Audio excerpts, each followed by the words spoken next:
Canyonlands by Night and Day is a family-owned tour company on the banks of the Colorado River near Moab, Utah.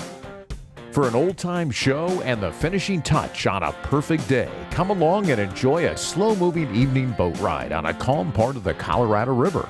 Canyonlands by Night and Day has been offering this evening program since 1963, and it's by far one of the most unique sound and light shows in the world. It's been hailed by many as the highlight of their vacation. You'll be served a cowboy-style Dutch oven dinner in a dining room overlooking the Colorado River. After dinner, you'll be their guest on a flat-bottom boat as you head upriver with a knowledgeable and entertaining guide. Once darkness settles in, the formal part of the evening begins with 40,000 watts of natural light illuminating the canyon wall.